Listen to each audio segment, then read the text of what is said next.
Mot, c'est symbolique, hein. La ville de Jean-François Copé, le secrétaire général de l'UMP, bascule à gauche. Oui, en Seine-et-Marne, vous le disiez, Jean-François Copé et d'autres ténors de l'UMP sont en difficulté. C'est de mauvais augure pour les législatives.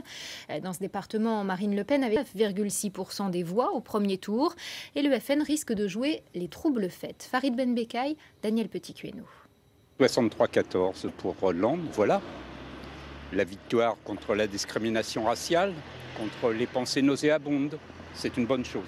Le résultat ressemble à une punition. À Montreux, Nicolas Sarkozy ne recueille que 36% des suffrages, 10 points de moins par rapport à 2007.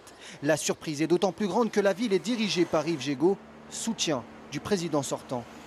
Monsieur Jégo est un excellent maire, donc je le juge sur le travail qu'il fait sur Montreux. Un point trait, voilà, j'arrête là.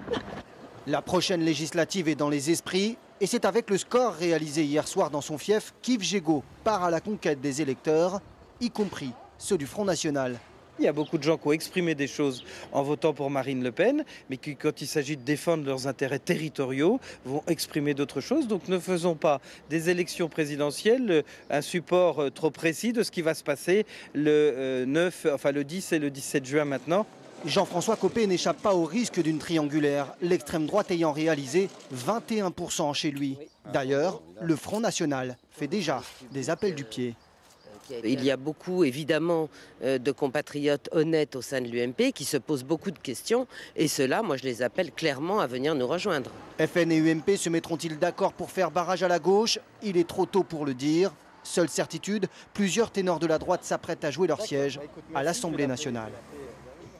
Et justement, une vingtaine de ministres et de responsables de l'UMP ont été reçus ce midi à l'Élysée. Il y a aussi eu un bureau extraordinaire du parti cet après-midi.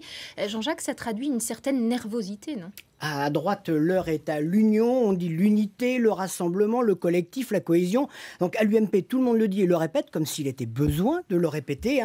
Jean-François Copé a même proposé la création d'une direction collégiale qui va associer, c'est-à-dire en fait englober tout le monde, parce que cela va éviter d'une part le combat des chefs et puis surtout que certains élus ne regardent trop vers le Front National, car Marine Le Pen veut transformer les élections législatives en troisième tour, un troisième tour de protestation, elle l'a dit, en provoquant des triangulaires partout où ce sera possible.